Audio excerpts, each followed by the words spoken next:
Hello, everyone.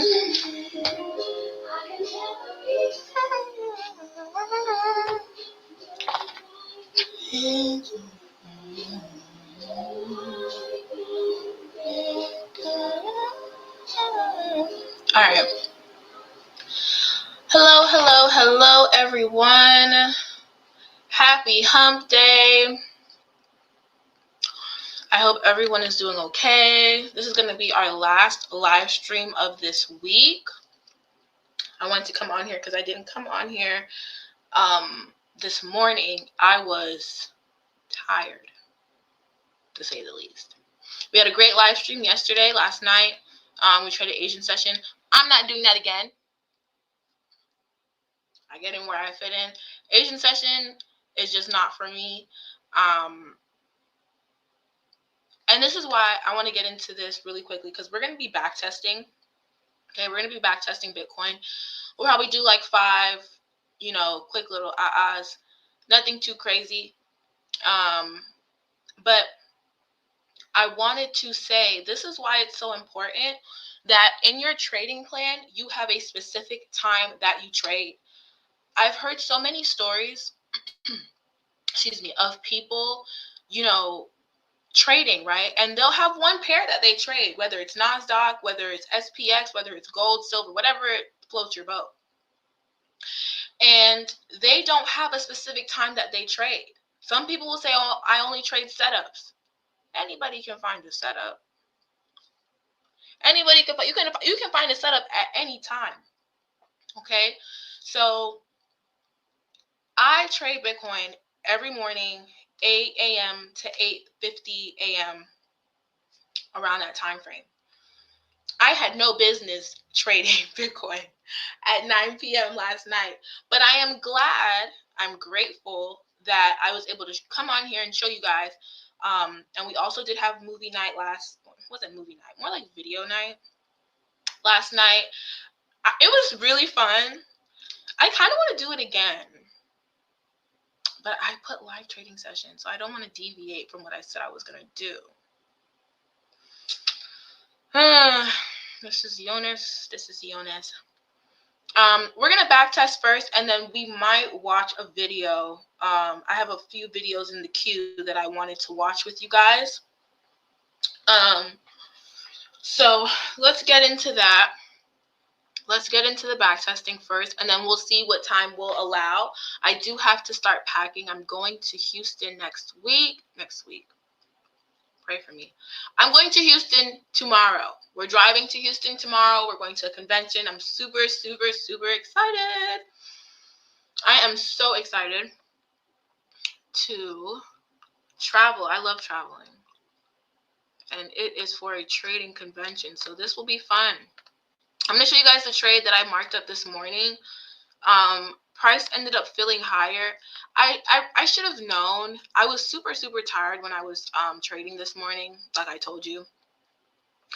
And this candle that you see, it looked more like this white candle right here this morning. Can we see that? Yes, we can. So it looked more like this candle right here. Let me zoom it in. It looked a little bit more like this. Okay, like that white candle. That white candle is a sell. My colors are just a bit different on here. And, I marked it up for a sell, as we can see here. Price didn't exactly give us that clearly. I got into the market at 8:30. And then I got alerted when it got up here. It closed underneath. I'm like, okay, bet. Went a little bit into profit, and then it continued to go all the way up, hit my stop loss. It's all good.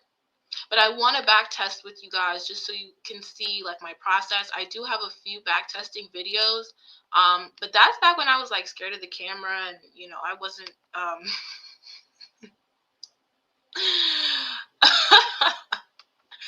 I was scared of the camera, and I just wasn't really ready to show myself and reveal myself. Let's take it back to April 19th. Or should I take it back to a bit more current? Let's make it a bit more current. Let's take it back to like May 6th. Let's take it back to May 8th. I wonder what I was doing on May 8th. Let me see. May 8th. Okay. Bitcoin is showing out right now. Bitcoin is showing out right now. I never thought I would see the day where Bitcoin just wants to put on like this. But back testing is super, super easy. If you guys don't know what website I'm on TradingView right now. And you can purchase the premium plan. And this is how you practice your strategy, okay? This is how you estimate your accuracy. But this is just half the battle. This is why I highly recommend that you guys, I highly recommend that you guys get into your demo trading and get those demo reps in, because marking up a chart is one thing, entering into the market is another thing. That's a whole different beast, okay? So I just wanted to put that out there. So let us proceed. We have it at 8:30. That's the time I trade. We see that sell. It's a weak sell coming from a strong buy. Okay. All right. I'm going to be looking for sells. Remember, we're only doing 5 of these. I can't get caught up when I see you.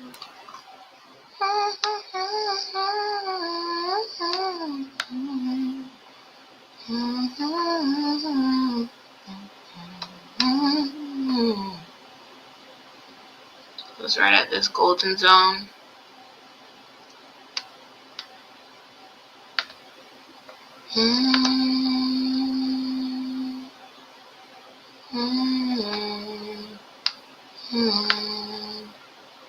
So right above 15-minute demand for that buy. I'm going to be honest, my bias would be sells. It just would, especially with such a strong push up like that on the daily time frame. Those strong candles that look like this white one right here, those strong candles are market manipulation. Okay, that's the market. That's like these big institutions, your banks, hedge funds, etc. These are the market movers, is what we call them. They are the ones that are going to dump the market to go in the direction that they want it to go. And essentially manipulate the market into thinking, okay, this is what we're going to do, and then something else ends up happening. I personally, I'm not going to lie to you, because it is above demand, I wouldn't be mad at going for a quick little buy. I would market execute this, so it's going to put me in right here, drop down for a 60 decent pips, come up here, we could do a 1 to 2. All right, we'll do a 1 to 2. Let's see what it does.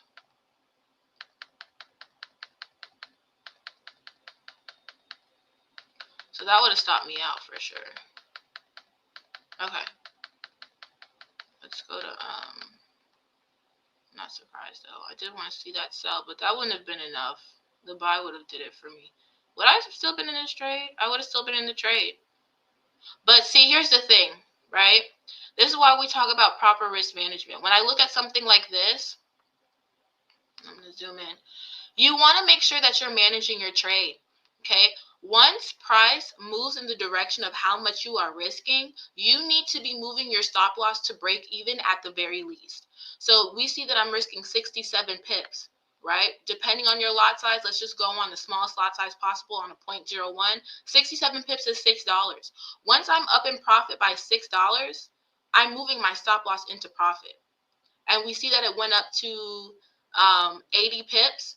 So my stop loss would have been in profit already, or at the very least, a little bit over break even to cover those swap fees and or that spread. So that would have been a break even trade. That would have been a break even trade. Let's move on.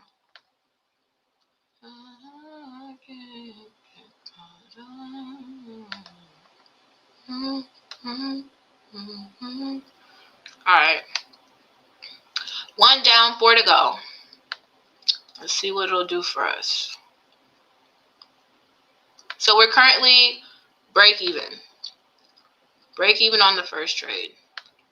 Okay, let's go to... Ooh. Okay. Saturday looks promising.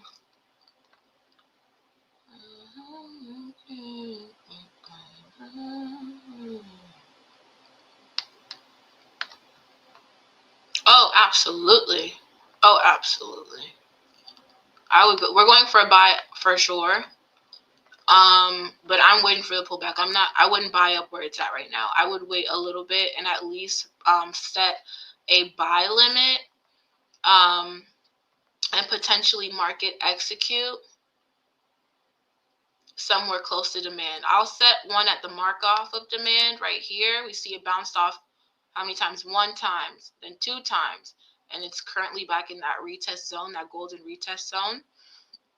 Excuse me. I would set an alert for sure. Okay, I would set an alert, and I would set two. I would set 2 pending orders for this trade idea. Guaranteed, I would set 2 pending orders, and set one here at the 76 because I really want to catch it, and then drop down there 40 pips. So in total, if price comes all the way down here and decides to put us into both trades, we should be looking to get 140 plus 156. So that's 296. That's 296 pips. Let's see what it does.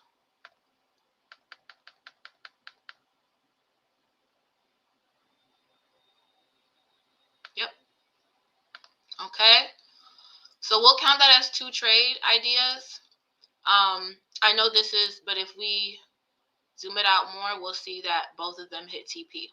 Okay, and it hit TP around 7:30 on Saturday. It's kind of late. Okay, first one activated at 11:45. The first one activated at 10:15 to 10:30, and then the second one activated around 11:45. I personally, and I'm gonna be honest with you guys, I set alerts now. I don't really rely on buy limits anymore because sometimes the buy limits, they don't activate due to the spread of the broker. And I don't like that. So what I do is I set alerts where that line is that for my intended pullback, just to alert me in case the broker doesn't put me in. I'm going to put myself in. So that's why paying attention to detail is one thing, but also being diligent and, setting your alerts is very important. I believe that if you do not have the premium plan on TradingView, you can you have the opportunity to set like 1 to 2 alerts, I believe. If it's not 2, it's definitely 1. You definitely have access to set 1 alert for sure. So that shouldn't be an issue if you don't, if you're not there yet to spend the money on the premium plan. It's around $14 a month though. Okay, so we're currently break even, and we took a W on 2 trades. So that's 3 out of 2. And I like to do this because sometimes we can get discouraged. We can get discouraged when we take an L on a trade and we're like, well, dang, do I really know what I'm doing for real? Is this really working for me? Blah, blah, blah. And the truth of the matter is, it is, but that's the market, right? Even last night, when last night happened, price ended up doing exactly what I wanted it to do, and it stopped me out. But I had to follow my plan. I had to exit out the trade, because we have to practice smart money management. Okay, not smart money concepts, smart money management. I would sell very high up here. We see how high this candle is, and we see this push up. I would want it to, yeah, for sure. And it closed up over here, closed up over here. I definitely want to see it retrace back to, and look where it's at. Are you kidding me? Market X, are you crazy? I don't even have to draw the fib on this.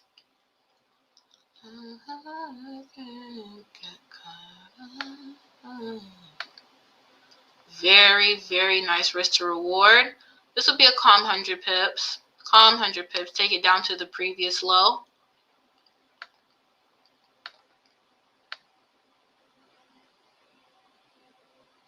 Oh, well, we would have broke even on that trade.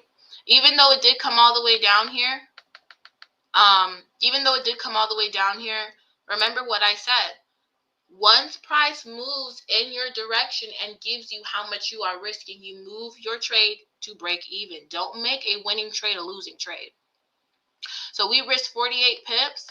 As soon as price, or if it was on a small lot size of 0.01, that's around $4 to $5. So once price moves, and it moved, what, 73 pips?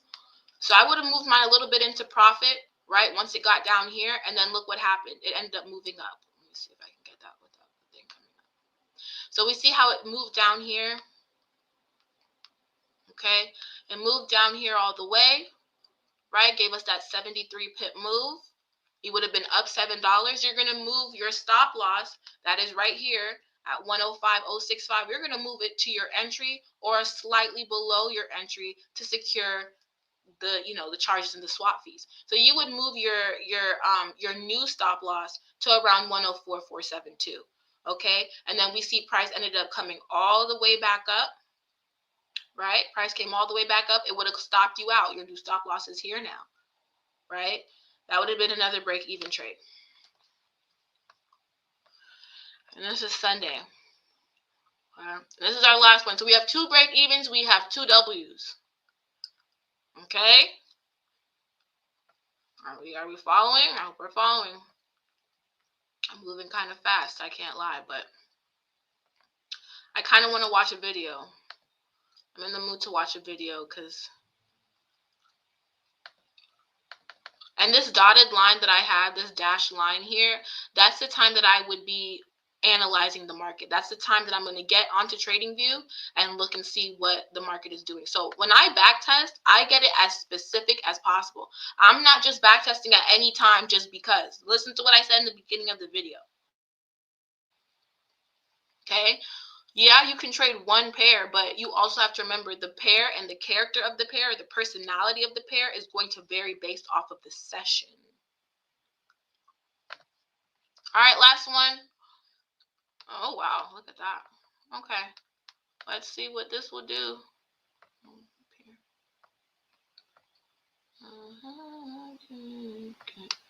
So you know we're looking for sells. I want a high. I want like right here. Like right there for that sell. Let me look where it's at on the 15. I'm not going to lie. I would set another pending order or, excuse me, set another alert higher up, especially because we have that wick rejection zone. Looks like it tried to do one of those.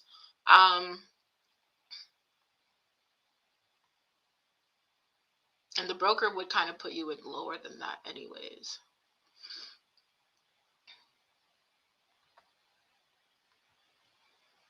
We're gonna take it all the way down. I'm gonna put it up at this market execution. I want to put one here though. I want to put one here, and then we're gonna put one at the market execution. So that's gonna be 6 or 5, depending on how you're feeling.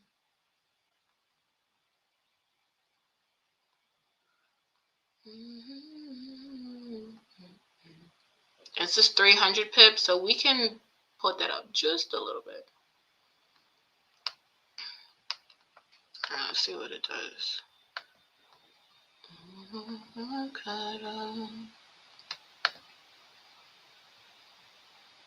Boom. So it didn't end up hitting our wick rejection, but it did wake us in to our first order. So that's 300 pips. So it's looking like a break even and a WWWW kind of week. Okay. So I hope that, kind of shows you the process of what I do.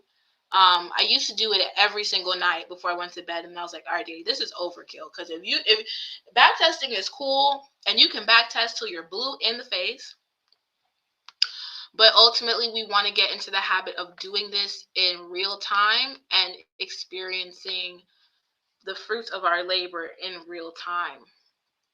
Okay. All right, let's see what hold on. Okay. Okay, we don't have enough time because I actually do have to go. We don't have enough time, but